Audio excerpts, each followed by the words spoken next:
దేవుడు మనల్ని మన కుటుంబాలని ఆశీర్వదించును గాక.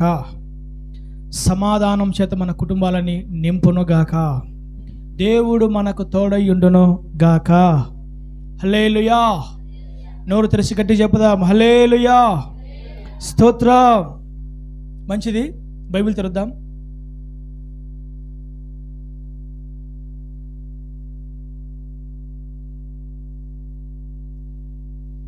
దైవజనుడైన పౌలు గారు మొదటి తెస్సలోనిలకు రాసిన పత్రిక 5వ అధ్యాయం 16వ వచనం. మన బ్యాడ్లకి ఏంటంటే కరెక్ట్ ఇక్కడికి వచ్చిన తర్వాత బిడ్డరా మిక్సర్ పాడైపోయింది. ఉదయం నుంచి ట్రై చేస్తూ ఉన్నాం, ఆ మిక్సర్ పని చేయట్లేదు. కాబట్టి డిస్టర్బెన్స్ అంతా, ఈ రీసౌండ్ అదంతా వస్తూ ఉంది. ఏం చేయలేము, ఇంకా ఏదో వచ్చిన కాడికి మనం విని దేవుని వాక్యం శ్రద్ధగా జాగ్రత్త విందాం. ప్రతి విషయమునందును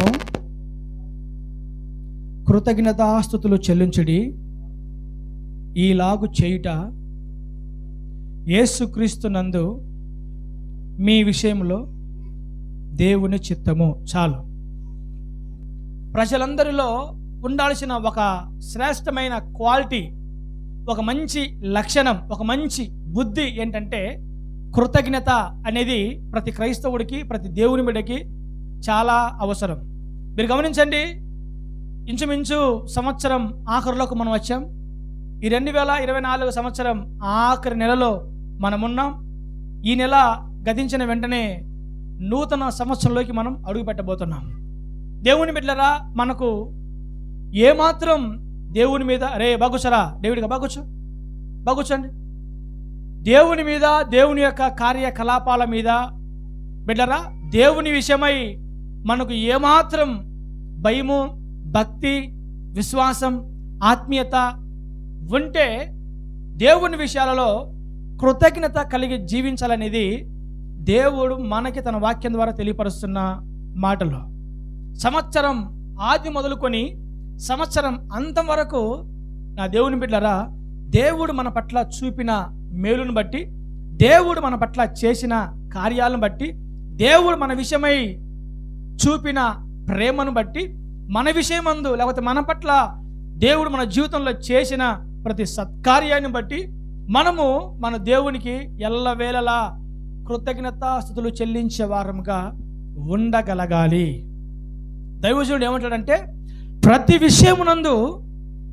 విషయమునందు మీరు దేవునికి కృతజ్ఞతాస్తుతులు చెల్లించండి, ఈలాగు చేయటము మీ విషయంలో దేవుని చిత్తము అని దైవజనుడు తన తెలియపరిచి రాసిన పత్రికలో తన సంఘానికి రాస్తూ ఒక ఈ మాట తెలియజేస్తున్నాడు. అంటే దేవుని ప్రజలు, దేవుని బిడ్డలు దేవునికి స్తుతి చెల్లించాలి. ఎలాంటి స్తుతి? కృతజ్ఞతాస్తుతి. దేవునికి ప్రతి విషయంలో, అన్ని విషయాల్లో దేవుని బిడ్డలుగా ఉన్నవారు ఏం చేయాలంటే కృతజ్ఞతాస్తుతి చెల్లించడము మన పట్ల దేవునికి కలిగి ఉన్న ఒక విశేషమైన దేవుని చిత్తము అని దైవజనుడు తాను రాసిన పత్రికలో సంఘానికి రాస్తూ ఈ మాట సెలవిస్తున్నాడు.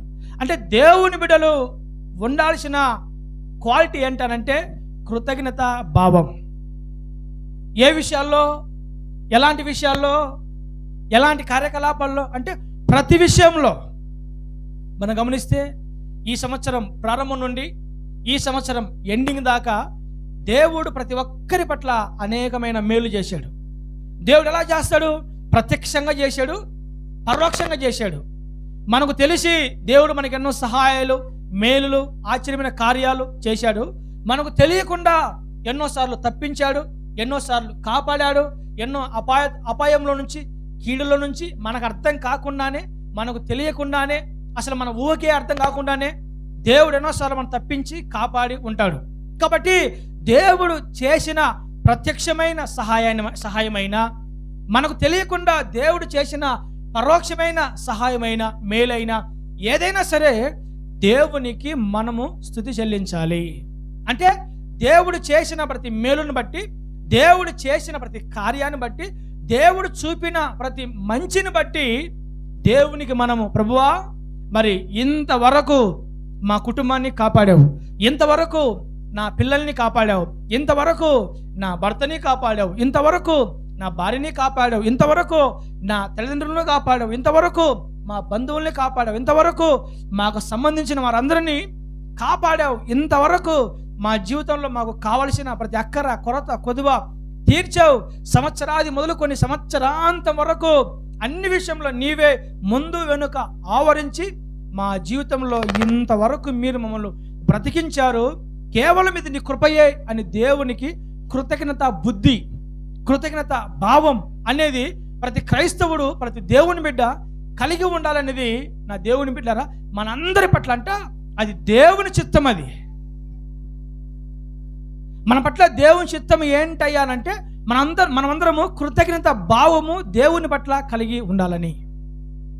ఎలాంటి విషయాల్లో? అన్ని విషయాల్లో. అందుకే మనం ఈ పాట రాశాం, నాదంటూ ఇలాలో ఏ ఒక్కటి లేదు, కలిగినవన్నీ నీ కృపయే, బ్రతికున్నానంటే నీ కృపమా ఆయుష్కాలము. ఈ మాట మన నోట దేవుని విషయమై ఎప్పుడు మనకి ఉండాలి.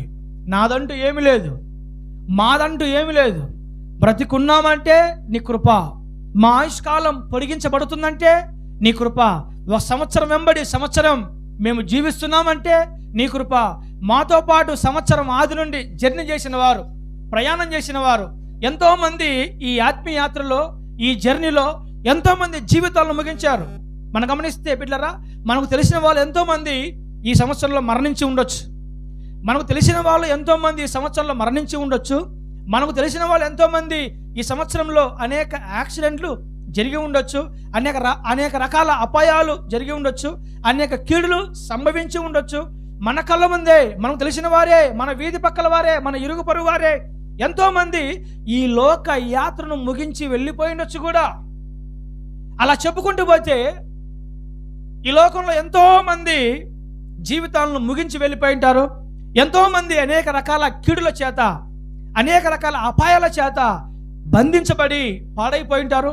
ఎంతోమంది బ్రతుకులు ఈ భూమి మీద బిడ్డల విచ్ఛిన్నమైపోయి ఉంటాయి.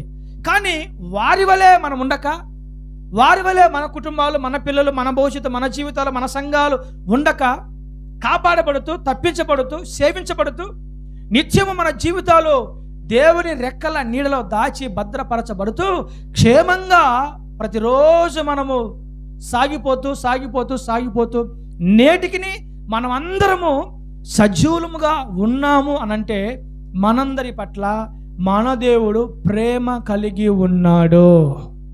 హల్లెలూయా. మనందరి పట్ల మన దేవుడు విశేషమైన ప్రేమ కలిగి ఉన్నాడు. మనందరి పట్ల దేవుడు విశేషమైన కనికరాన్ని చూపిస్తూ ఉన్నాడు. బైబిల్ చెప్తుంది ఆయన ప్రేమ కలిగిన దేవుడని, ఆయన కనికరంగల దేవుడని, ఆయన దీర్ఘశాంతము కలిగిన దేవుడని, విస్తారమైన అత్యున్నతమైన కృపా సత్యములు కలిగిన దేవుడు, మనమందరము ఆరాధించే దేవుడు.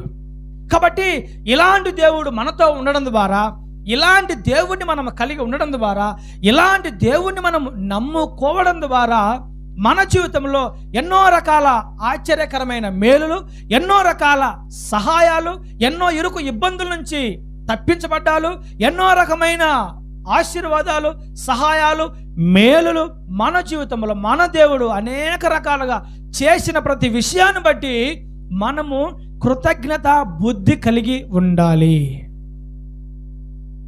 అప్పుడప్పుడు కొంతమంది మనుషులు మాట్లాడుతూ ఉంటారు, వానికి ఎంతో సహాయం చేశాను, వాడికి ఎంతో సహాయం చేశాను, వాడికి ఎంతో మేలు చేశాను, అయినా కూడా విశ్వాసం లేని వాడిగా, కొంచెం కూడా కృతజ్ఞత బుద్ధి లేని వాడిగా, నేను ఎంతో మేలు చేసిన, ఎంతో సహాయం చేసిన, ఇదిగో వాడు విశ్వాసం లేని వాడిగా మారిపోయాడు అని చెప్పి చాలామంది మనుషులు వారికి చేసిన సహాయాలను బట్టి, మనుషులు వారికి చేసిన మేలును బట్టి, ఇదిగో ఎంతో చేసి ఉంటాం అయినా కూడా విశ్వాసం లేని వారిగా మాకు నమ్మక ద్రోహం చేశారు అని మానవ మాతృలు, మానవ సంబంధమైన మనుషులు ఎంతోమంది అక్కడక్కడ చెప్పుకుంటూ ఉంటారు.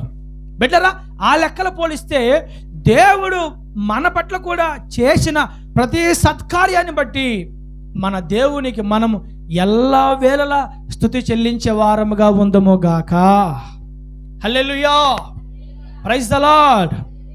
అందుకనే నేను ఎప్పుడు చెప్తూ ఉంటా, రేయి మొదటి జామున లేచి కుటుంబమంతా మోకరించి, ఇదిగో మా బ్రతుకు కారణము నీవే, మా ఆయుష్కాలానికి కారకుడవు నీవే, మా భద్రతకి కారకుడవు నీవే, మా ఆరోగ్యానికి కారకుడవు నీవే, మా జీవితానికి ఆధారం నీవే, మా ప్రాణానికి మూలము నీవే అని ప్రతి ఒక్కరూ రేయి మొదటి జామున లేచి గుండెల మీద చేసుకొని ఇలా గుండెలు బాదుకుంటూ, నీవు లేకపోతే, నీ కృప లేకపోతే, నీ సహాయం లేకపోతే మేము లేము ప్రభువా అని రేయి మొదటి జామున లేచి ప్రతి ఒక్కరూ కుటుంబమంతా దేవుని సన్నిధిలో కృతజ్ఞత చెల్లించేవారముగా ఉండాలి. ఎందుకంటే దేవుడు లేకపోతే మనం లేం. దేవుని కనికరము, దేవుని వాత్సల్యత, దేవుని ప్రేమ, దేవుని దీర్ఘశాంతం, ఇవన్నీ మన పట్ల దేవుడు చూపించకపోతే, మన పట్ల దేవుడు కలిగి ఉండకపోతే, నా దేవుని బిడ్డలారా, ఈ పాటికి ఎప్పుడో మన జీవితాల్లో కూడా ఈ భూమి మీద ముగించబడి ఉండేవి, ఎప్పుడో కనుమరుగైపోయిండే వాళ్ళము. ఈ భూమి మీద మన జీవితాలు అడ్రస్ లేకుండా పోయాయి. కానీ ప్రతినిత్యం తప్పించబడుతూ, కాపాడబడుతూ, దీవించబడుతూ, అసలు సంవత్సరాది నుంచి సంవత్సరాంతం వరకు దేవుడు చేసిన ప్రతి మేలును బట్టి మనము దేవునికి నమ్మకస్తులుగా, కృతజ్ఞత బుద్ధి గల వారముగా ఉందుము గాక. చాలామంది దైవజనులు,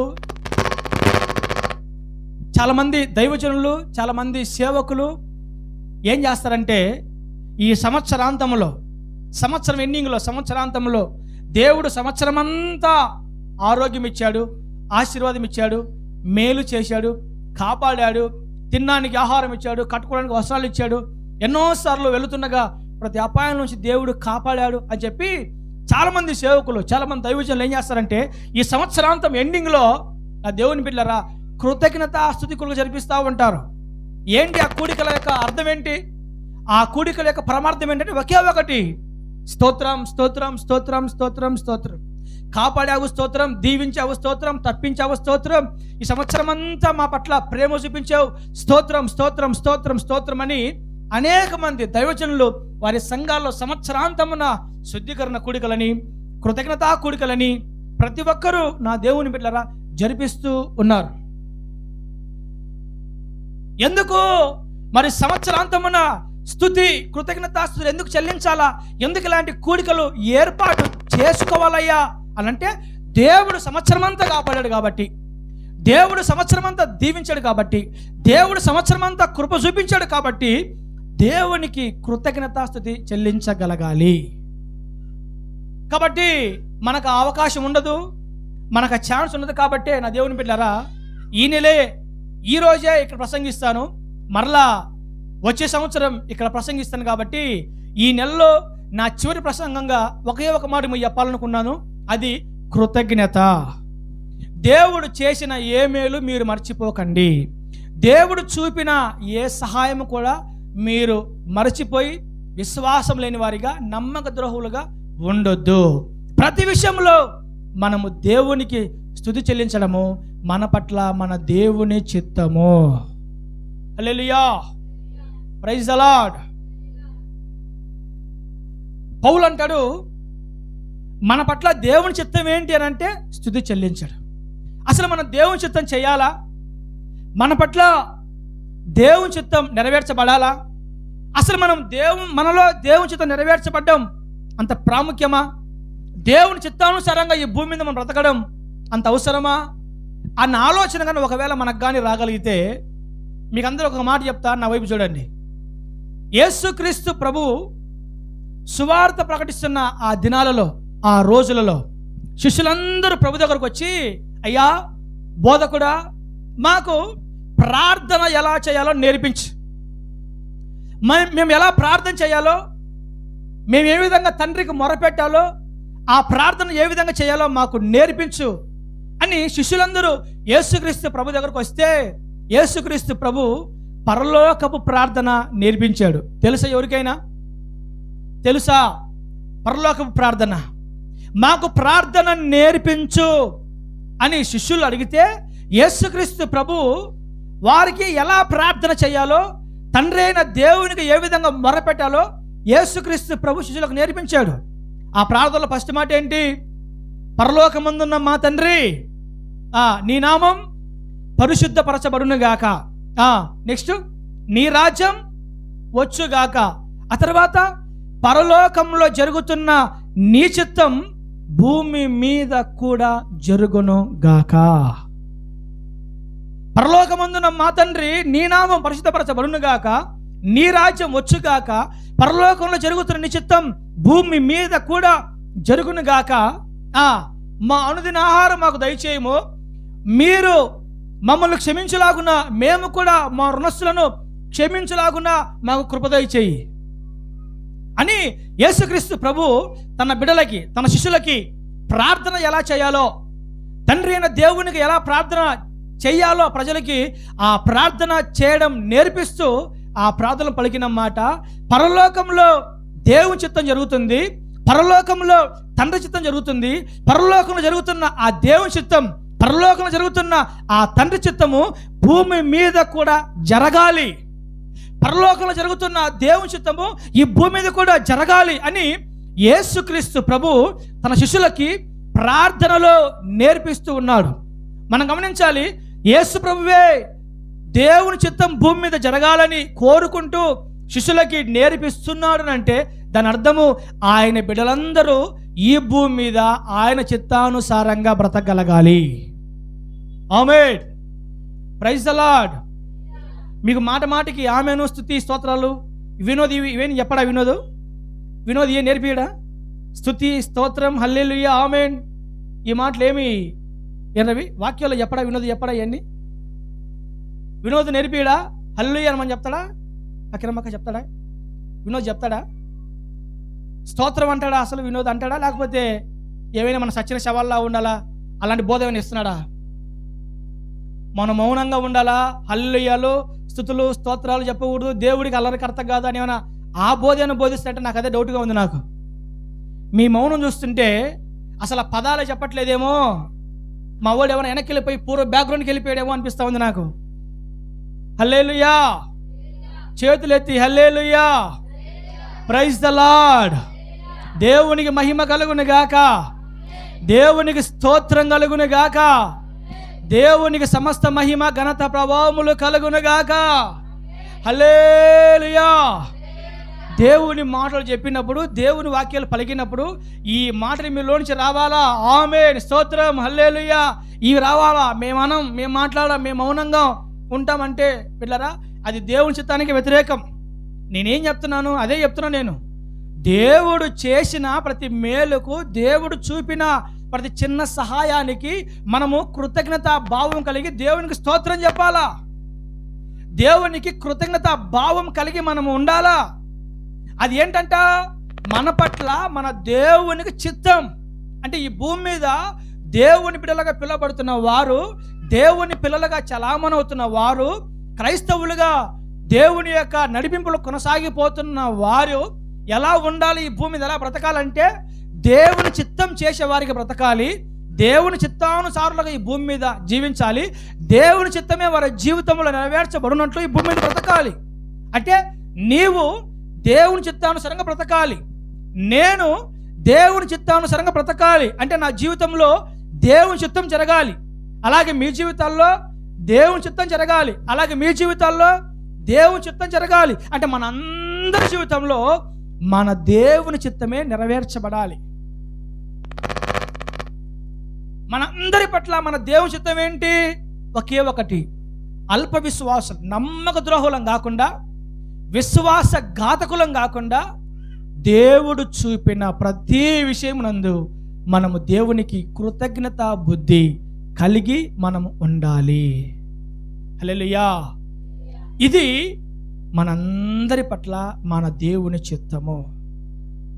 పరలోకంలో 24 పెద్దలు, కోట్ల కొలది దేవదూతలు, కెరూబులు, శరాపులు, అనేక కొన్ని వేల సైన్య సమూహం అంతా పరిశుద్ధుడు పరిశుద్ధుడు పరిశుద్ధుడు పరిశుద్ధుడు పరిశుద్ధుడు, స్తోత్రం స్తోత్రం స్తోత్రం స్తోత్రం స్తోత్రం, అతి పరిశుద్ధుడు అతి పరిశుద్ధుడు, రక్షణ మహిమ సమస్త మహిమ ఆయనకే చెందునుగాక, కలుగునుగాక, స్తోత్రం స్తోత్రం స్తోత్రం, హల్లెలూయా హల్లెలూయా హల్లెలూయా హల్లెలూయా అని కోట్ల కొలది దేవదూతలు, కోటాను కోట్ల దేవదూతలు ఒకే ఒక్క మాట, స్తోత్రం హల్లెలూయా స్తోత్రం హల్లెలూయా స్తోత్రం హల్లెలూయా అని దేవుని మంచితనాన్ని, దేవుని గొప్పతనాన్ని, దేవుని శక్తిని, దేవుని కీర్తిని, దేవుని యొక్క ఔన్నత్యాన్ని, దేవుని యొక్క బలాన్ని, దేవుని యొక్క మహిమను చాటుతూ ఎల్లవేళలా నిరంతరం 24 గంటలు 24 అవర్స్ ఒకటే మాట దేవునికి స్తుతి చెల్లిస్తూ, దేవుని ఆరాధిస్తూ, దేవుని మహింపరుస్తూ, దేవుని గణపరుస్తూ, ఇదే పనిలో పరలోక సర్వ సైన్య సమూహం అంతా కూడా అలాగే ఉంటుంది. కాబట్టి ఆ పరలోకంలో ఏం జరుగుతుందంటే ఒకే ఒకటి. పరలోకంలో జరుగుతున్న దేవుని చిత్తం ఏంటంటే ఒకే ఒకటి. కోట్ల కొలది సైన్య సమూహం అంతా పరిశుద్ధుడు పరిశుద్ధుడు, స్తోత్రం స్తోత్రం స్తోత్రం, హల్లెలూయా హల్లెలూయా స్తోత్రం స్తోత్రం అని ఆ దేవుని గొప్పతనాన్ని, దేవుని మంచితనాన్ని బట్టి, దేవుని యొక్క ఔన్నత్యాన్ని బట్టి సర్వ సైన్య సమూహం అంతా దేవునికి స్తుతి చెల్లిస్తూ కృతజ్ఞతా బుద్ధి కలిగి పరలోకమంతా సాగిపోతా ఉంది. కాబట్టి ఆ పరలోకంలో జరుగుతున్న ఆ చిత్తమే ఈ భూమి మీద కూడా ఆయన బిడ్డలందరి జీవితాలలో ఉండాలి. అదే దేవుని చిత్తము. అంటే దేవుడు మన పట్ల చేసిన ప్రతిదాన్ని బట్టి తండ్రి నీకు మహిమ, దేవానికి స్తోత్రం. ఈ రోజుల్లో విశ్వాసఘాతకులు ఎక్కువైపోయారు క్రైస్తవుల్లో. విశ్వాసఘాతకులు అంటే అవసరమున్నంత వరకు యేసుప్రభువుని వాడుకుంటారు, అవసరమైన తర్వాత వదిలేస్తారు. దేవుడు సహాయం చేసేంత వరకు మీరు గమనించండి, ఎవరికైనా కష్టం, బాధ, ఇరుకు, ఇబ్బంది వచ్చిందనుకో ఎక్కలేని ప్రార్థన చేస్తారు, ఎక్కలేని ప్రార్థన చేస్తారు. అవసరమైతే ఉపవాసాలు ఉంటారు. 1-10 సార్లు దైవసేవకులతో చెప్పి మరి ప్రార్థన చేయించుకుంటారు. ఆ కష్టం, ఆ బాధ, ఇబ్బంది ఉన్నంతకాలం ఉపవాసం ఉండి ప్రార్థన చేస్తారు. ఇంకా ఎన్నెన్నో చేస్తారు. దేవుడు సహాయం చేసే వరకు క్రమం తప్పకుండా చర్చకు వస్తారు, మందిరానికి వస్తారు, భక్తులుగా ఉంటారు. ఏమంట దేవుడు కార్యం చేసిన తర్వాత, దేవుడు సహాయం చేసిన తర్వాత, దేవుడు మేలు చేసిన తర్వాత, నా దేవుని బిడ్డలారా, ఉన్న పాటున దేవుణ్ణి, మందిరాన్ని, దైవికమైన కార్యకలాపాలని సమస్తాన్ని వదిలిపెట్టి వెళ్ళిపోయిన వాళ్ళు ఎంతోమంది ఉన్నారు. నా జీవితంలో కూడా చాలామంది తగిలేరు. నాకు నెల్లూరులో పరిచయం చేస్తున్న ఆ సేవా దినాలలో బిడ్డలో చాలామంది తగిలేరు. చాలామంది నాకు తగిలిన వాళ్ళు నేను గమనిస్తే అవసరం ఉన్నంత వరకు అలా ఉన్నారు. ప్రార్థన అవసరం ఉన్నంత వరకు అలా కంటిన్యూ అయ్యారు, అలా సాగిపోయారు. వారి జీవితంలో దేవుడు మేలు చేసిన తర్వాత దేవుణ్ణి, దైవజన్ని వదిలిపెట్టి వెళ్ళిపోయారు. యేసుక్రీస్తు ప్రభు జీవించిన కాలమంతట్లో కూడా యేసుక్రీస్తు ప్రభు మేలు చేసినంత కాలం, అంటే 5 రొట్టెలు 2 చేపల్ని 5,000 మంది వచ్చినప్పుడు అనేక అద్భుతాలు, అనేక స్వస్థతలు, అనేక మేలు చేస్తున్నంత కాలం యేసుక్రీస్తు ప్రభువును విడవక, ఎడబాయక, వెంబడిస్తూ ప్రభుతోనే ఉన్నారు. ఏమంట యేసు ప్రభు అన్ని పక్కన పెట్టి కాస్త కఠినమైన బోధ, కఠినమైన మాటలు చెప్పడం ప్రారంభించాడో, నా దేవుని బిడ్డలారా, ఆనాటి నుండి ఒక్కొక్కరుగా యేసుక్రీస్తు ప్రభువును అనేక మంది శిష్యులు, ప్రజలు వదిలిపెట్టి వెళ్ళిపోవడం జరిగింది. ఎందుకనంటే విశ్వాసఘాతకులు, విశ్వాసం లేనివారు, అంటే దేవుని ద్వారా మేలు పొంది కప్పను మింగిన పాములాగా అన్నమాట. దేవుని ద్వారా మేలు పొంది, దేవుని ద్వారా సహాయం పొంది, అవసరం ఉన్నంత వరకు ఒకలాగుండి, అవసరం అయిపోయిన తర్వాత ఇంకొకలాగా ఉండడము కృతజ్ఞత లేని బుద్ధి అని బైబిల్ రాయబడింది. కాబట్టి మనము అలాగా ఉండకూడదు. ఈ సంవత్సరం అంతా దేవుడు మన జీవితంలో చూపిన ప్రతి మేలును బట్టి మనం దేవునికి నమ్మకస్తులముగా ఉందముగాక. దేవునికి మనము కృతజ్ఞత భావం, కృతజ్ఞత బుద్ధి కలిగి మనము ఉందము గాక.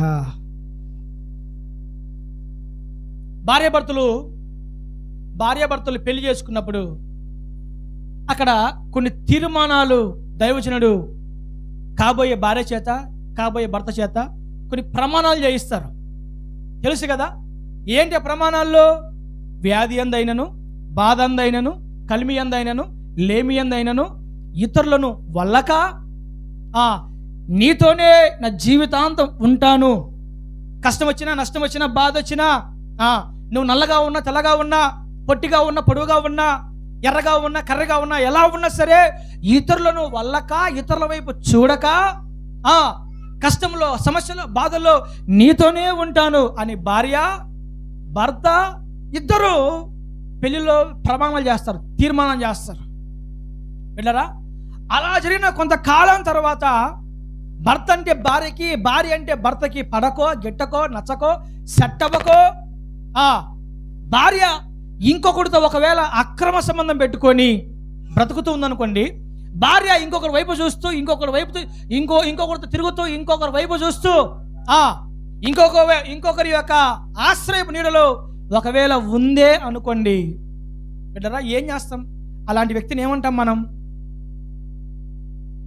ఖచ్చితంగా అది వ్యభిచారనో, లేకపోతే నమ్మక ద్రోహి అనో, లేకపోతే విశ్వాసం లేని కుక్క అనో, లేకపోతే ఇంకా రకరకాలుగా ఇంకా మనం చెప్పాలి ఆ మాటలు. ఇంకా అవి నేను మీ కొత్త నేర్పించబడలేదు అనుకోండి, ఇంకా రకరకాల మాట్లాడతాం. అట్ ద సేమ్ టైం భర్త అలా ప్రమాణం చేసి కొంతకాలం తర్వాత భార్యను వదిలేసి ఇంకొకరితో అక్రమ సంబంధం పెట్టుకొని ఇంకొకరితో అలా కొనసాగిపోతున్నాడు అనుకోండి, ఆ భర్తను ఏమంటాం బిడ్డరా? నమ్మక ద్రోహి అనే మాట మాత్రం ఖచ్చితంగా అంటాం మనం. సేమ్ యేసుక్రీస్తు ప్రభు నమ్మిన దేవుని బిడ్డలు కూడా ఆయన మూల రక్షణ పొంది, ఆయన నీడలో రక్షణ అనుభవం, బాప్తిసము పొంది దేవునితో ఉండాల్సిన వారు, ప్రభుత్వం కలపాల్సిన వారు, మీకు తెలుసు తెలీదో, బాప్తిసము అనే అనుభవం చేత దేవునికి మనకు నిశ్చితార్థమైంది. ఏమైంది? బాప్తిసము అనే కార్యక్రమం ద్వారా దేవునికి మనకు ఎంగేజ్మెంట్ జరిగింది. నా దేవుని బిడ్డలారా, కాబట్టి మనము దేవునికి ప్రియమైన వారం, దేవునికి ఇష్టమైన వారం, దేవుని చేత ఏర్పరచబడ్డ వారం. ఒక మాట చెప్పాలంటే మనం దేవునికి అంకితం. మనల్ని దేవుడు ఆయన కొన్నాడు. ఎలా? రక్తాన్ని ధారపోసి కొన్నాడు. ఆయన మనల్ని కన్నాడు. ఎలా? ఆయన రక్తం ద్వారా మనల్ని కన్నాడు. ఆయన మనల్ని ఏర్పరచుకున్నాడు. నా దేవుని బిడ్డలారా, మనల్ని వధువుగా ఆయన వివాహం చేసుకోవాలని, వరుడుగా ఆయన వస్తే వధువుగా సంఘం సిద్ధపడి రెండవ రాకడ దినాన పరలోక రాజ్యానికి వధువు సంఘంగా ఎత్తబడాలనేది ఆయన పెళ్లి కుమారుడైతే సంఘం అంతా కూడా పెళ్లి కుమార్తెగా ఉండాలనేది దేవుడు మన పట్ల కలిగి ఉన్న ప్రధానమైన వాంఛ. కాబట్టి సంఘము స్త్రీతో సమానమైతే ఆయన పురుషుడు. కాబట్టి కన్యక అయిన ఈ సంఘాన్ని ఆయన కొద్ది రోజులు వివాహం చేసుకోబోతాడు. అంటే మనం దేవునికి అంకితమైపోయిన తర్వాత మనం దేవునిలోనే ఉండాలి, దేవునితోనే ఉండాలి. కృతజ్ఞత లేని వారిగా దేవుణ్ణి మనము విడిచిపెట్టి అన్నటికి వెళ్ళిపోకూడదు. దేవుడు చేసిన ఏ మేలు కూడా, ఏ కార్యం కూడా, ఏ సత్కార్యం కూడా మనము విడిచిపెట్టక ప్రభువుకి నమ్మకస్తులుగా జీవించగలగటమే మన పట్ల మన దేవుని కలిగి ఉన్న చిత్తము. హల్లెలూయా. అదే పౌలు అంటాడు ఒక మాట. పౌలు తన పత్రికలు అంటాడు ఏమని? ఒక్కడే పురుషుడైన ఆ యేసుక్రీస్తు ప్రభువుకి సంఘాన్ని నేను కన్యకగా మార్చి సిద్ధపరిచాను. సంఘాన్ని క్రీస్తుకు సమర్పించాలని, సంఘాన్ని క్రీస్తుకు అంకితం చేయాలని, ఒక్కడే పురుషుడైన ఆ యేసుక్రీస్తు ప్రభువుకి సంఘాన్ని అంకితం చేయాలని, సంఘాన్ని సమర్పించాలని నేను అలా ప్లాన్ చేస్తే, ఏదైనా తోటలో ఏ విధంగా ఆదాము హవ్వలను సర్పం వచ్చి మోసం చేసి హవ్వను పడగొట్టిందో, హవ్వను దిగజార్చిందో, హవ్వను దేవునిలోంచి వేరు చేసి, దేవుని యొక్క మార్గంలోంచి ఏ విధంగా సర్పం హవ్వను వేరు చేసి ఆఖరి తన జీవితాన్ని పతనం చేసిందో, అలాగే ఈనాడు అనేక సంఘాలలో సర్పాలు దూరి, అనేక కుటుంబాల్లో సర్పాలు దూరి, అనేక సంఘాలలో, అనేక కుటుంబాలలో సర్పాలు దూరి నాశన పాత్రులు అంటే సాతానుగాడు దూరి చొరబడి కుటుంబాలలో, సంఘాలలో దేవుడి నుంచి వేరు చేద్దామని, దేవుడి నుంచి విడగొడదామని, దేవుడి నుంచి లోకంలోకి ఈడ్చుకెళ్ళిపోదామని చెప్పేసి ఇదిగో సాతానుగాడు అనేకుల్ని మోసం చేస్తున్నాడు, అనేకులు పడగొడుతున్నాడు, అనేకుల్ని నాశనం చేస్తున్నాడు అని దైవజనుడైన పౌలు గారు తన పత్రికలో బాధపడుతూ ఉన్నాడు. అంటే ఈ లేఖన భాగాలన్నీ మనకి ఒకే ఒక మాట తెలియపరుస్తాయి. ఆ మాట ఏంటంటే, మనము దేవునికి అపనమ్మకస్తులుగా, నమ్మక ద్రోహులుగా ఉండకూడదు. దేవుడు మన పట్ల చూపిన ప్రతి ప్రేమను బట్టి మనము కృతజ్ఞత కలిగి మన దేవుని పట్ల మనము కలిగి జీవించాలి. ఇశ్రాయేలీలు, మన తెలిసింది కదా, ఇశ్రాయేలీలు ఐగుప్తులో ఓయమ్మ ఎలాంటి కార్యాలు, ఎలాంటి అద్భుతాలు చేశాడు దేవుడు. ఐగుప్తులో ఎన్నో మహా గొప్ప అద్భుతాలు దేవుడు తన బిడ్డల కోసం చేశాడు. వాళ్ళకి ఏమైనా గుర్తుందా? ఫరో దాసత్వంలో నుంచి, ఫరో కాడి కింద నుంచి ఇంచుమించు 400 సంవత్సరాలు ఆ ఐగుప్తులో ఫరో రాజు కింద వారు పడుతున్న హింసను, శ్రమను, కష్టాన్ని, బాధను దేవుడు చూచి మోషేను సిద్ధపరిచి మోషేను పంపించి అక్కడి నుంచి 10 అద్భుత కార్యాలు ఐగుప్తులో చేసి ఆ ప్రజలను బయటకు తీసుకొని వస్తే వారికి ఏమాత్రం దేవుని మీద అయినా దైవజనుడి మీద అయినా విశ్వాసం ఉందా? లేదు. ఎర్ర సముద్రం అడ్డు వస్తే ఆ ఎర్ర సముద్రాన్ని 2గా చీల్చి మరి ప్రజలను దేవుడు కాపాడితే ఆ ఎర్ర సముద్రం చీల్చిన తన దేవుడైన యెహోవాను ప్రజలు మరచిపోయిరి అని కీర్తనలో దేవుని వాక్యం సెలవిస్తుంది. ఇంకా అరణ్య యాత్రలో మారా ఎదురైతే మధురంగా మార్చాడు. ఆహారం కావాలంటే మన్నాను కురిపించాడు. నీళ్లు కావాలంటే బండను చీల్చి మరి నీళ్లు రప్పించాడు.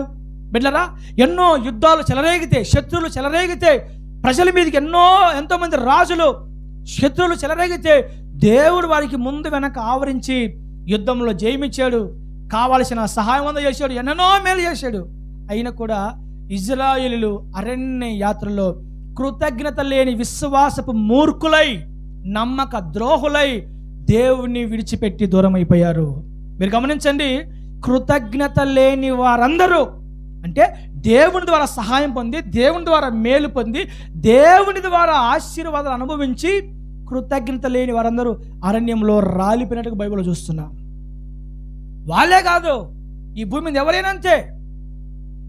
దేవుడు చేసిన ప్రతి మేలును బట్టి, దేవుడు చూపిన ప్రతి మంచిని బట్టి నమ్మకంగా ఉండక, కృతజ్ఞత కలిగి ఉండక, విశ్వాసం గల వారిగా ఉండక అలా విడిచిపెట్టి వెళ్ళిపోతే, అలా దూరమైపోతే, లెక్క చేయకపోతే, నా దేవుని బిడ్డారా, ఎవరినైనా సరే దేవుడు వదిలివేయక తప్పదు, వదిలివేస్తాడు కూడా. కాబట్టే వాక్యం చెప్తుంది, మనందరి పట్ల దేవుని చిత్తం జరగాలి. మనందరి పట్ల మన దేవునికి ఒక చిత్తం ఉంది. ఏంటి ఆ చిత్తము? ఏంటి ఆ చిత్తం అని అంటే, మనము మేలు చేసిన దేవుణ్ణి, తప్పించిన దేవుణ్ణి, కాపాడిన దేవుణ్ణి, ఆహారం ఇచ్చిన దేవుణ్ణి, బ్రతికించిన దేవుణ్ణి, మన ఆయుష్కాలాన్ని పొడిగించిన ఆ దేవునికి అపనమ్మకస్తులుగా, నమ్మక ద్రోహులుగా ఉండకుండా నమ్మకం కలిగి, విశ్వాసం కలిగి, కృతజ్ఞత కలిగి ఎల్లవేళలా ఆయనకు లోబడి జీవించడమే దేవుడు మన నుంచి కోరుకునేది.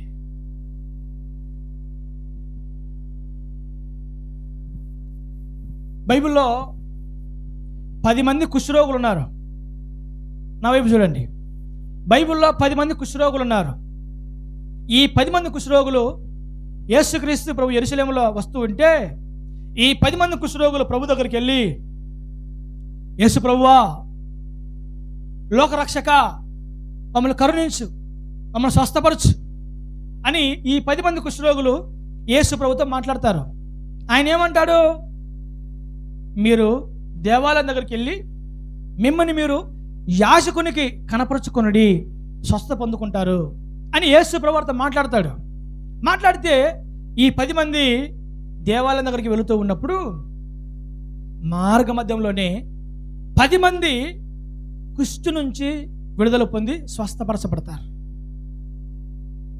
వెంటనే ఆ 10 మందిలో ఒకడు తను చూసుకొని గొప్ప శబ్దంతో కేక వేసి వెంటనే పరుగు పరుగున పరిగెత్తుకుంటూ ప్రభు దగ్గరకు వచ్చి, అయ్యా, నన్ను స్వస్థపరిచావు, నీకు స్తోత్రం, నన్ను కనికరించావు, కరుణించావు, దేవానికి స్తోత్రం అని గొప్ప శబ్దంతో యేసు ప్రభు పాదాల దగ్గర సాగిలపడతాడు వాడు. అప్పుడు ప్రభు ఏమంటాడంటే, వాడిని లేపి, 10 మందిని స్వస్థపరిచాను కదా, 10 మంది శుద్ధులయ్యారు కదా, మరి నువ్వు ఒక్కడివే వచ్చావే, మరి ఆ 9 మంది ఏరి? ఆ 9 మంది ఎక్కడా? మేలు పొంది, సహాయం పొంది, నా ద్వారా అవసరం పొంది, అవసరం తీరాక వదిలిపెట్టిపోయిన ఆ 9 మంది ఎక్కడా అని ప్రభు ఆ ఒక్కడుగా వచ్చిన కుష్ఠరోగిని ప్రభు అడుగుతూ ఉన్నాడు. అరే, మీరు మొత్తం 10 మంది కదరా, వచ్చినప్పుడు 10 మంది వచ్చారే, మరి 10 మంది శుద్ధులేరు కదా, స్వస్థపరచబడ్డారు కదా, మనం ఒక్కడే వచ్చావే, ఆ 9 మంది ఏరి అని యేసు ప్రభు ఆ 9 మంది ఎక్కడా అని అడుగుతున్నాడు. మీరు గమనించిన మాటకు అర్థం ఏంటంటే, మేలు పొంది నా దగ్గరికి రాకుండా విడిచి వెళ్ళిపోయిన 9 మంది ఎక్కడా, సహాయం పొంది నా దగ్గరికి రాకుండా వదిలిపెట్టి వెళ్ళిపోయిన 9 మంది ఎక్కడా, నా ద్వారా ఆరోగ్యాన్ని పొంది, నా ద్వారా మేలును సహాయాన్ని పొంది, నా ద్వారా అనేకమైన కార్యకలాపాలు పొంది వదిలిపెట్టి వెళ్ళిపోయిన 9 మంది ఎక్కడా అని యేసుక్రీస్తు ప్రభు ఆ ఒక్కడిగా ఉన్న వాడిని ప్రశ్నిస్తూ అడుగుతున్నాడు.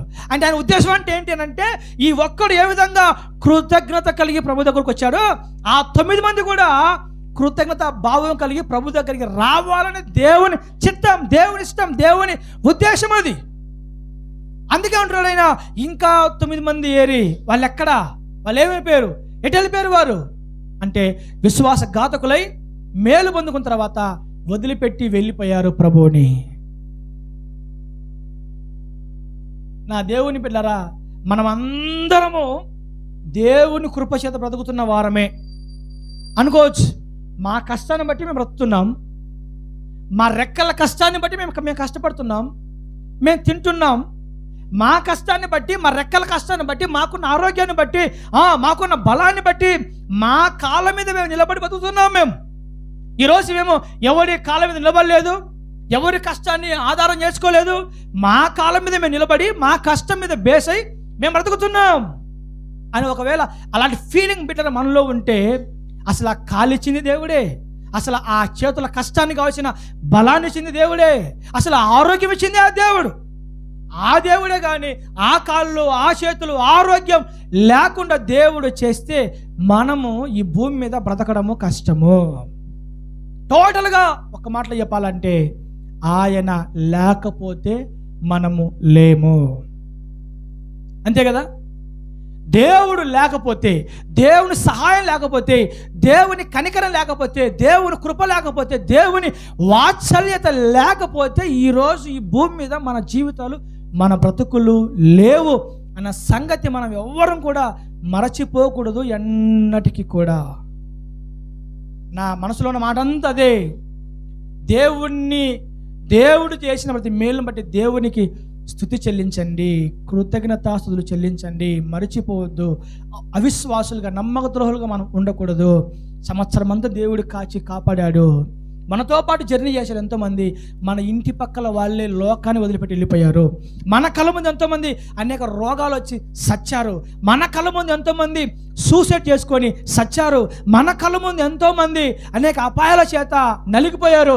ఎంతోమంది మనకంటే గొప్పవారు, మనకంటే ఎంతోమంది యాక్సిడెంట్లోను, మరణ పడకల్లోను, రకరకాల పరిస్థితుల ద్వారా ఈ లోకాన్ని వదిలిపెట్టి వెళ్ళిపోయారు.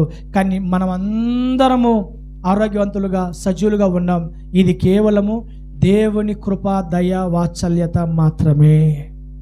కాబట్టి ఇంత మేలు చేసిన మన దేవుని పట్ల మనకి కృతజ్ఞత భావం అనేది లేకపోతే, ఇజ్రాయేల్ వలె విశ్వాసఘాతకులు మనం కూడా అయిపోతాం బిడ్డారా. మీరు గమనించండి, దేవుని చిత్తానుసారంగా బ్రతకని విశ్వాసఘాతకులందరూ మధ్యలో రాలిపోవాల్సిందే. దేవుడు చూస్తాడు, అవకాశం ఇస్తాడు. దేవుడు చూస్తాడు, అవకాశం ఇస్తాడు. కృపా కాలమని, కృపా గడియలు కొన్ని ఉంటాయి. అంటే ప్రతి ఒక్కరికి దేవుడు కొన్ని అవకాశాలు ఇస్తాడు. ప్రతి స్త్రీకి, ప్రతి పురుషుడికి, ప్రతి కుటుంబానికి, ప్రతి ఒక్కరికి దేవుడు కొన్ని అవకాశాలు ఇస్తాడు. ఆ అవకాశాలే కృపా గడియలు, కృపా కాలం అంటారు. దేవుడు మనకు అవకాశాలు ఇచ్చినప్పుడే, దేవుడు ఇచ్చిన అవకాశాలు ఉపయోగించుకొని దేవుడికి నమ్మకస్తులుగా, కృతజ్ఞత బుద్ధి గల వారిగా, విశ్వాసం గల వారిగా, నమ్మక ద్రోహులుగా ఉండకుండా ఆ బుద్ధి, ఆ కృతజ్ఞత భావం కలవారిగా మనల్ని మనం సరిచూసుకుంటే, మనల్ని మనం అలా సరిచేసుకుంటే ఖచ్చితంగా ఆయన కృప, వాత్సల్యత కడవరకు మన మీద ఉంటుంది. లేకపోతే కానాను చేరకుండానే అరణ్యంలో రాలిపోయినట్టుగా అనేకులు పరలోక రాజ్యానికి వెళ్లకుండానే జీవితాలు అర్ధాంతరంగా మధ్యలోనే ముగించబడతాయి. Praise the Lord. నినివే ప్రాంతానికి దేవుడు ఒక టైం ఇచ్చాడు. ఇదిగో మరి కొద్ది రోజుల్లో, నినివే పట్టణమా, నినివే ప్రాంతమా, ఇదిగో మరి కొద్ది రోజుల్లో నేను నీ మీదకి నా ఉగ్రతను కుమ్మరించబోతున్నాను.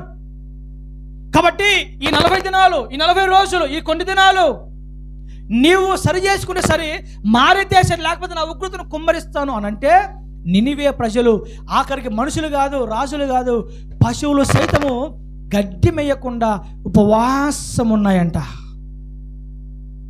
మార్పు చెందడానికి, మారడానికి మనుషులు కాదు, రాజులు కాదు, ప్రజలు కాదు, పశువులు కూడా, పస్తులుండాయి, పశువులు కూడా ఉపవాసం ఉండి వ్రత దినాన్ని చాటించాయంటే పిల్లారా నినివే ప్రాంతం మీద. దేవుడు చూశాడు ఆ మార్పుని, వెంటనే కన్నికరించి వదిలిపెట్టాడు. కాబట్టి దేవుడు మనకు అవకాశాలు ఇస్తున్నాడని చెప్పి, దేవుడు మనకి ఎన్నో టైం మనకి ఇస్తున్నాడని చెప్పి, ఏం చేసినా, ఎలా ఉన్నా, ఎలా బ్రతికినా, ఎలా మాట్లాడినా, ఎలా జీవించినా, ఎలా ప్రవర్తించినా దేవుడు ఇంకా మన పట్ల కృప చూపిస్తూనే, కాపాడుతూనే ఉన్నాడులే అని ఒకవేళ నిర్లక్ష్య వైఖరి మనకుంటే ఆ టైం ఉంటుంది, కృపా కాలం ఒకటి ఉంటుంది, అది దాటిపోతే మన జీవితాలు ఈ భూమి మీద విడవలసి వస్తుంది. దేవుని ఉగ్రతకి, దేవుని కోపానికి కారకులుగా మన కుటుంబాలు మనము కావాల్సి వస్తుంది. కాబట్టే దేవునికి నమ్మకస్తులుగా, కృతజ్ఞత గలవారుగా మనం జీవించుదము గాక. అరే 10 మంది స్వస్థపరచబడ్డారు, 10 మంది మేలు పొందుకున్నారు, 10 మంది దీవించబడ్డారు, 10 మంది ఆరోగ్యాన్ని పొందుకున్నారు. మరి నువ్వు ఒక్కడివి వచ్చావే, ఆ 9 మంది ఏమైపోయారు? ఆ 9 మంది ఏమైపోయారు? విశ్వాసం లేని వారిగా ప్రభువును వదిలేసి వెళ్ళిపోయారు. ఆ ఒక్కడే గొప్ప శబ్దంతో కేక వేసి, ప్రభువా, దేవానికి స్తోత్రం అంట ప్రభు పాదాల దగ్గర సాగిల పడుతున్నాడు. హల్లెలూయా, ప్రైజ్ ద లార్డ్. నా దేవుని బిడ్డలారా, మనమందరము దేవునికి కృతజ్ఞత బుద్ధి కలిగి జీవించాలి. మీకు సంగతి చెప్తాడు, మీకు తెలియని విషయం చెప్తా. ఒకటి, ప్రభు అన్నాడు మమ్మల్ని స్వస్థపరచాయనంటే మీరు వెళ్ళి యాజకునికి మిమ్మల్ని మీరు కనపరచుకోండి అని చెప్తాడు ప్రభు. ఎందుకనంటే ఈ ప్రజలు వీరు స్వస్థపరచబడిన తర్వాత దేవునికి కృతజ్ఞత భావం చేత కృతజ్ఞత అర్పణ అర్పించాలి. That is law and order. అంటే దేవుడు ధర్మశాస్త్రం, మోషే నియమించిన ధర్మశాస్త్ర కాలంలో దేవుడు నియమించిన కట్టడ, నియమ, నిబంధన. మన భాషలో చెప్తానండి, మన భాషలో చెప్తాను. దేవుడు ఒక మేలు చేశాడు ఇశ్రాయేలుకి, దేవుడు ఒక సహాయం చేశాడు ప్రజలకి. వీళ్ళు ఏం చేయాలంటే ఒక గొర్రెనో, మాట్లాడుతురా, ఒక గొర్రెనో ఒక మేకపిల్లను తీసుకొని వెళ్ళి యాజకుని దగ్గరికి, అంటే దైవజనం దగ్గరికి వెళ్ళి, యాజకుడా, ఇదిగో దేవుడు నాకు ఈ సంవత్సరం, ఈ నెల ఈ సహాయం చేశాడు. దైవజనుడా, దేవుడు ఈ నెలలో నాకు సహాయం చేశాడు. కాబట్టి దేవుడు చేసిన ఈ సహాయాన్ని బట్టి, దేవుడు చేసిన ఈ మేలుని బట్టి ఇదిగో కృతజ్ఞత అర్పణ అని ఆ గొర్రెపిల్లని దేవుని మందిరంలో యాజకునికి అర్పిస్తాడు మేలు పొందినవాడు.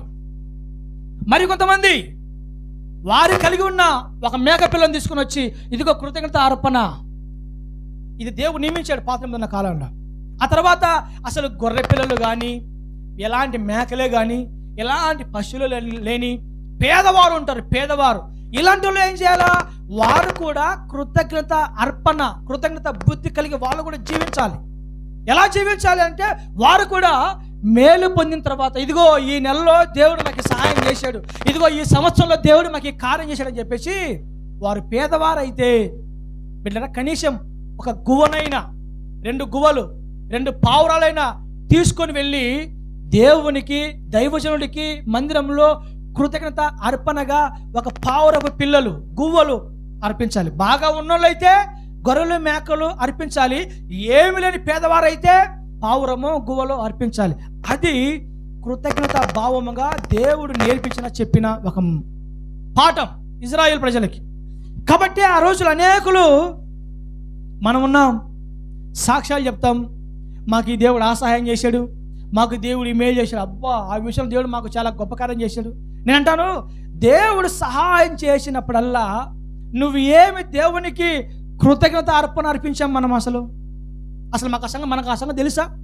వీటికి వస్తాం, బైబిల్ పట్టుకుంటాం, మాకు దేవుడు ఆ మెయిల్ చేశాడు, దేవుడు మాకు ఈమెయిల్ చేశాడు చెప్పి వెళ్ళిపోతాం.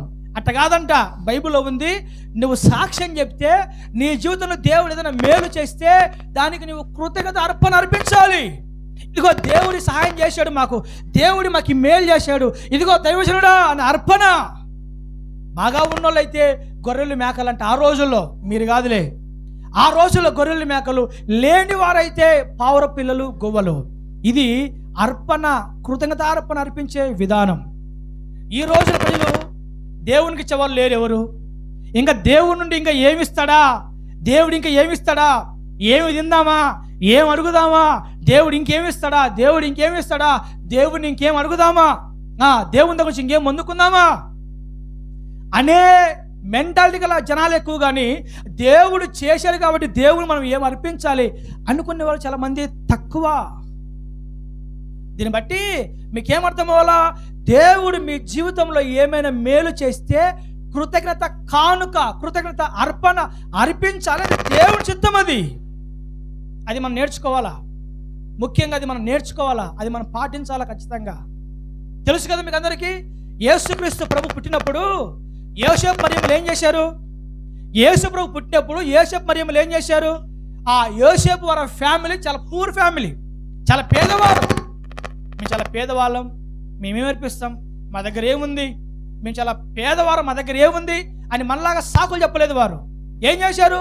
వారు పేదవారు కాబట్టి యోసేపు మరియమ్మలు దేవాలయం దగ్గరికి 2 పావురాలు, గువ్వలు తీసుకొని వెళ్ళి అర్పణగా, కానుకగా, యేసు ప్రభు పుట్టాడు కాబట్టి యోసేపు మరియమ్మలు అర్పణగా, కానుకగా 2 గువ్వలు తీసుకొని వెళ్ళి యాజకునికి అర్పించారు. అక్కడ కృతజ్ఞత, దాన్ని అంటారు కృతజ్ఞత అని. మనం చేయలే పని, మనం చేయం. ఇంకా ఏమిస్తావు ఇవి దేవుడా, ఇంకా ఏమిస్తావు ఇవి దేవుడా, ఇంకేం చేస్తావు చెయ్యి, అన్ని తింటాం, అన్ని ఉంటాం, నీకు మాత్రం ఏం పెట్టాం, నీకు మాత్రం ఏం వెయ్యం. బైబుల్ నేర్పిన పాఠం ఏంటంటే కృతజ్ఞత భావం, కృతజ్ఞత అర్పణ, కృతజ్ఞత బుద్ధి ప్రతి బిడ్డ, ప్రతి దేవుని బిడ్డ, ప్రతి క్రైస్తవుడు కలిగి జీవించగలగాలి. ప్రైజ్ ది లార్డ్, హల్లెలూయా. నా మాటలు మీకు బాగా అర్థమైన అనుకుంటున్నాను.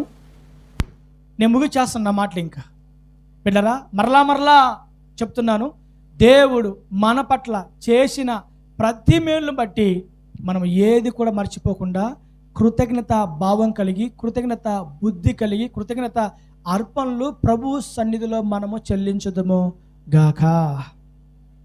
పాట పాడతాం. నీవు చేసిన ఉపకారములకు నేనేమి, ఇంకా 100 రూపాయలు కానుకిచ్చి 100 సార్లు ఆలోచిస్తాం మనం. నిజమే కదా? 100 రూపాయలు కానుక ఇవ్వడానికి మనసు రాదు, సిగ్గుశల లేకుండా ఈ పాట నీవు చేసిన. ఆ రోజుల్లో ఈ హెబ్రోన్ చర్చికి పోయేటప్పుడు బిడ్డరా, నేను చిన్నపిల్లగా ఉన్నప్పుడు ఈ చర్చికి వెళ్ళేవాళ్ళం కదా. అప్పుడు నాకు పాస్టర్ ఉండేవాడు, జయరాజు పాస్టర్ని వచ్చేవాడు ఆయన. తర్వాత బాలసమ్మని చాలా మంది ఉండేవాళ్ళు అప్పట్లో సేవకులు. వీళ్ళు పాపము వారానికి ఒకసారో నెలకోసారో విజిటింగ్ చేసేవాళ్ళు, వారానికి ఒకసారో నెలకొకసారి విజిటింగ్ చేసేవాళ్ళు. అప్పుడప్పుడు వాళ్ళతో పాటు నేను కూడా అలా వెళ్ళేవాడిని.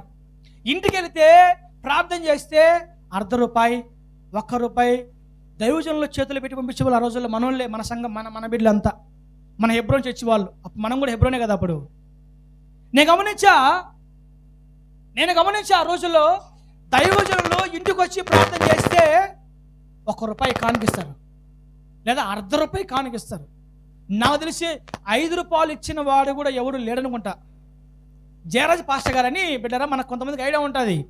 ఆయన ఒకసారి చర్చిలో చెప్పాడు, ఏమని, మీరు దేవునికి కానుక అర్పిస్తే, కృతజ్ఞత కానుక, కృతజ్ఞత అర్పణ దేవునికి అర్పిస్తే మంచిది అర్పించాలి, బలంగా అర్పించాలి, అంతేగాని మీరు ఇలాగా అర్పించడం కరెక్ట్ కాదని మొఖాన్ని చెప్పేశాడు ఆయన, జయరాజ్ పాస్టర్ గారని.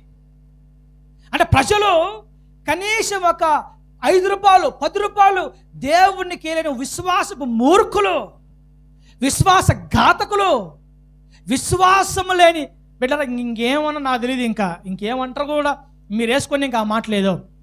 దేవుడు వారమంతా కాపాడితే, దేవుడు వారమంతా కృప చూపిస్తే నువ్వే చిల్లర మార్చుకుని వచ్చి దాన్ని నలిపి నలిపి నలిపి నలిపి నీ చెమటకపోతే దానికేముంటుంది అంత మొత్తం.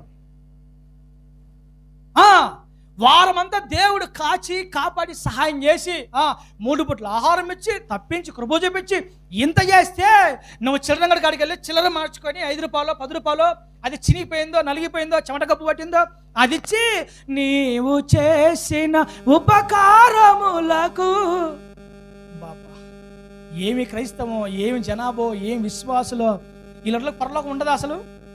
నాకు తెలిసి డౌటే. ఇలాంటి వాళ్ళకి ఉంటుందా? ఏమన్నా అంటే మనము ఇదే ఈ పాటలే అప్పుడు వాడేది. అక్కడ కానుక రూపాయి వేసి ఏడాది దూడలనా వేలాది పొట్టేలునా, ఏంది ₹1 ₹10 కానుకిచ్చి ఏడాది దూడలు వేలాది పొట్టేళ్ళు. నా ప్రాణమా యెహోవాను సన్నిధించుము, నా ప్రాణమా ఆయన చేసిన ఉపకారములు ఏది మర్చిపోకు అని ఇలాంటి పాటలు, ఇలాంటి వాక్యాలు బల చెప్తాం, బలమాలనుకుంటాం మనం.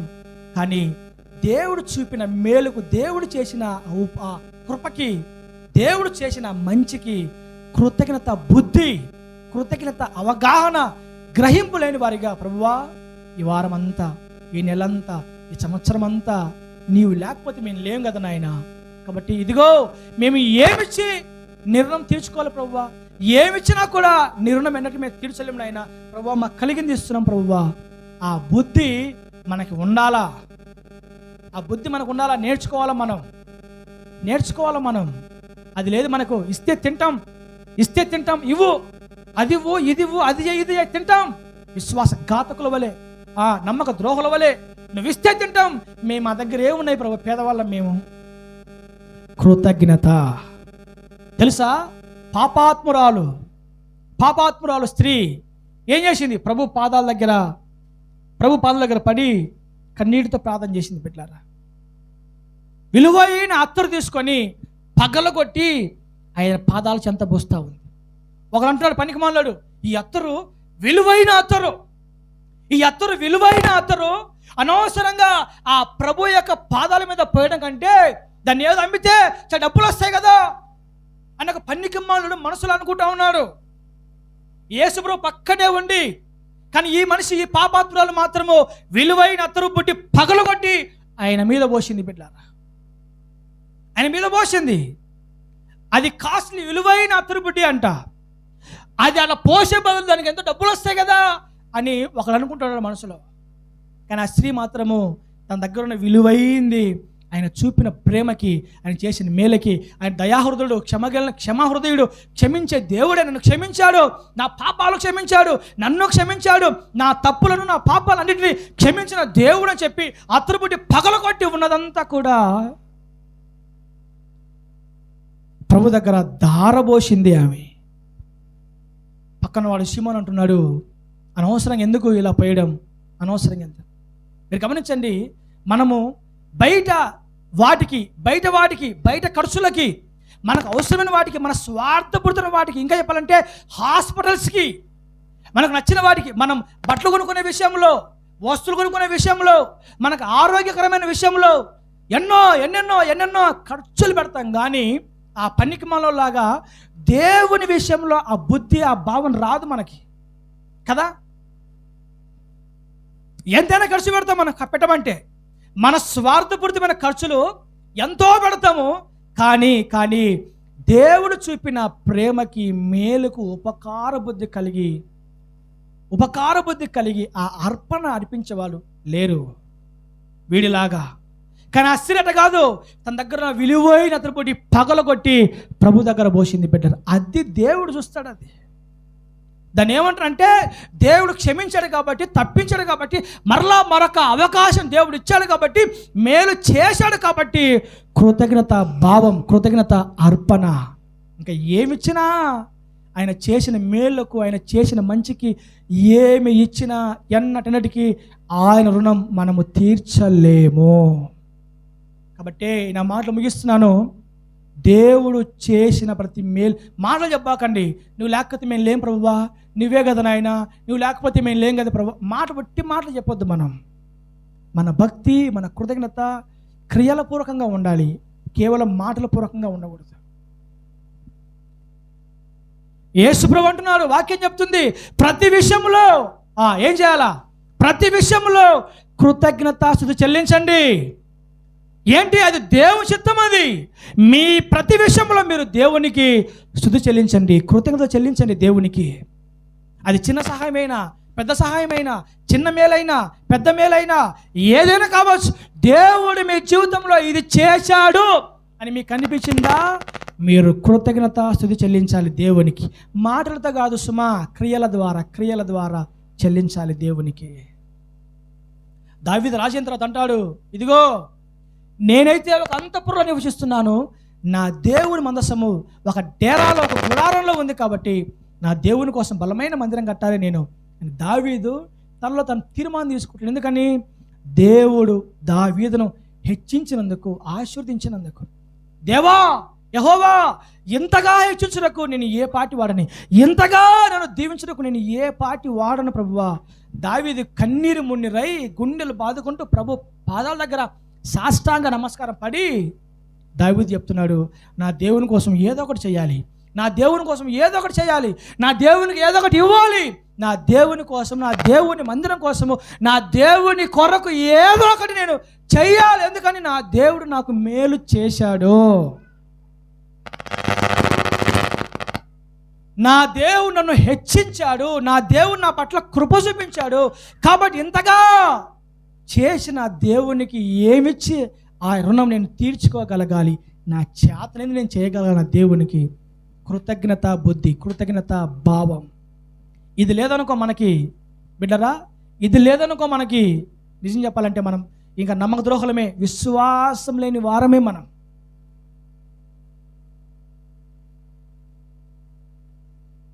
నేను అనకూడదు. అప్పుడప్పుడు మనం వాడుతూ ఉంటాం బయట పదం, అప్పుడప్పుడు మనం వాడుతుంటాం బయట పదం. కుక్కకు ఒక ముద్దేస్తే అది ఎలా ఉంటుందంట? చెప్పాలి. కుక్కకు ఒక ముద్దేస్తే ఎలా ఉంటుందంట? అది చెప్పాలి. ఒక ముద్దేస్తేనే కుక్క అంత పొగుడుతున్నావు నువ్వు. కుక్క చాలా విశ్వాసంగా ఉంటుంది, ఒక ముద్దేస్తే చాలు అది తోకాడిస్తా మళ్ళా వెంట. కాబట్టి కుక్కకున్న విశ్వాసం లేదు కదరా నీకు, కుక్కకున్న విశ్వాసం లేదురా వాడికి అని అంటూ ఉంటాం. ఏంటి? ఒక ముద్ద ఇంత ముద్ద వేసి దాని విశ్వాసం చూసి కుక్కకున్న విశ్వాసం కూడా లేదురా అని కుక్కతో పోలుస్తూ ఉంటాం మనం సాధారణంగా మనుషులు. మనం పిల్లరా, యేసుక్రీస్తు ప్రభు ఆ లెక్కలో పోలిస్తే ఒక ముద్ద కూడేసి ఇస్తేనే కుక్క అంత విశ్వాసంగా ఉందని మనము కుక్కను పొగుడుతూ మెచ్చుకుంటూ ఉంటే, దేవుడు మన పట్ల చూపిన ఆ ప్రేమకి ఇంకా నేను చెప్పలేదు. ఇంకా మనము ఏమి చేసినా, ఏమిచ్చినా, ఏమి చెల్లించినా మన జీవితం అంతా గుండెలు బాదుకుంటూ, నా దేవుని బిడ్డరా, దేవునికి స్తుతి చెల్లించేవారముగా, విశ్వాస ఘాతకులుగా ఉండకుండా కృతజ్ఞత బుద్ధి భావం కలవారిగా మనం ఉండాలి. మర్చిపోవద్దు పొరపాటున కూడా. నేను మరలా చెప్తున్నాను, మీరు గమనించండి, ఈ నెలలో జరిగే యాక్సిడెంట్లు ఎప్పుడు వినరు మీరు. సంవత్సరంలో ఈ నెలలో జరిగే యాక్సిడెంట్లు ఏ నెలలో జరగవు. ఇప్పుడు చూసారా మీరు? కాదు, చూడండి, టెస్ట్ చేయండి. ఈ నెలలో అన్ని 11 నెలలు వేరు, ఈ నెల వేరు. ఈ ఒక్క నెలలో 11 నెలలో జరిగే యాక్సిడెంట్లు లెక్కతో పోలిస్తే ఈ ఒక్క నెలలో జరిగే యాక్సిడెంట్ల సంఖ్యనే ఎక్కువగా ఉంటుంది. డిసెంబర్ 31 ఇంకా ఎక్కువైపోద్ది. మీరు గమనించండి, 11 నెలలో జరిగిన అపాయాల యాక్సిడెంట్ల కంటే కూడా ఈ ఒక్క నెల సంఖ్య ఎక్కువ అవుతుంది. ఎప్పుడైనా గమనించలేదు మీరు? ఎందుకు చెప్పండి? లెక్క ఏ సంవత్సరంగా సంవత్సరం లెక్కలు క్లోజ్ చేస్తూ ఉంటాడు. ఈ నెలాఖరు లోపు దేవుడు కొందరు లెక్కలు క్లోజ్ చేస్తాడు. తెలుసా మీకు? ఈ నెలాఖరు లోపు దేవుడు కొంతమంది లెక్కలు క్లోజ్ చేసుకుంటూ పోతాడు ఆయన. ఎందుకని? అంతే, కొన్ని లెక్కలు భూమి మీద తీయేస్తూ ఉంటాడు, పెరికేస్తూ ఉంటాడు, తొలగిచ్చేస్తూ ఉంటాడు. దేవునికి ఉపయోగపడని పనికి రాని దేవుని ద్వారా మేలు పొంది, దేవుని ద్వారా దీవెన పొంది, దేవుని ద్వారా సహాయాలు పొంది, దేవుని ద్వారా ఎంతో చేసుకొని విశ్వాసం లేని వారిగా, ఆ నమ్మకత్వం లేని వారిగా ఉన్న ఎంతోమంది జీవితాలలో, ఆయన కృప దూరమైన వారి జీవితాలలో లెక్కలు దేవుడు క్లోజ్ చేసుకుని వెళ్ళిపోతాడు బిడ్డారా. కాబట్టి జాగ్రత్త. సంవత్సరంలో ఈ నెలలో జరిగే యాక్సిడెంట్లు ఇంక ఏ నెలలో జరగవు. ఎందుకంటే దేవుడు లెక్కలు క్లోజ్ చేస్తాడు. ఏ సంవత్సరం దేవుడు లెక్కలు క్లోజ్ చేస్తాడు. ఏ సంవత్సరానికి ఆ సంవత్సరం దేవుడు లెక్కలు క్లోజ్ చేసుకుంటూ వెళ్ళిపోతాడు. కాబట్టి జాగ్రత్త. మనము దేవునికి విశ్వాసం కలిగి, కృతజ్ఞత బుద్ధి కలిగి, కృతజ్ఞత భావం కలిగి మనము మన దేవుని సన్నిధిలో జీవించుదుము గాక. హల్లెలూయా. అది మన పట్ల దేవుని చిత్తం, అది మన పట్ల.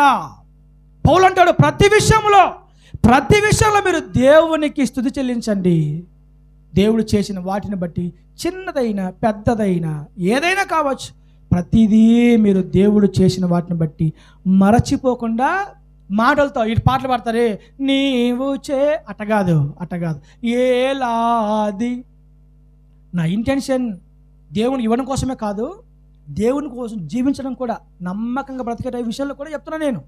ఏదో ఇవ్వడం కోసమే నా ఉద్దేశం కాదు, దేవునికి బ్రతికే విషయంలో కూడా, నమ్మకత్వం విషయంలో కూడా నేను మాట్లాడుతున్నాను. కాబట్టి టోటల్గా దేవునికి మనము కృతజ్ఞత కలిగి, బుద్ధి కలిగి మనం జీవిస్తే మన పట్ల మన దేవుని చిత్తం నెరవేర్చబడుతుంది అని అర్థం. కాబట్టి నా సహోదరులారా, ప్రతి విషయమునందు మీరు దేవునికి స్తుతి చెల్లించండి. అది మీ పట్ల దేవుని చిత్తం. హల్లెలూయా. మోకరిద్దాం, రండి మోకాల మీదకి.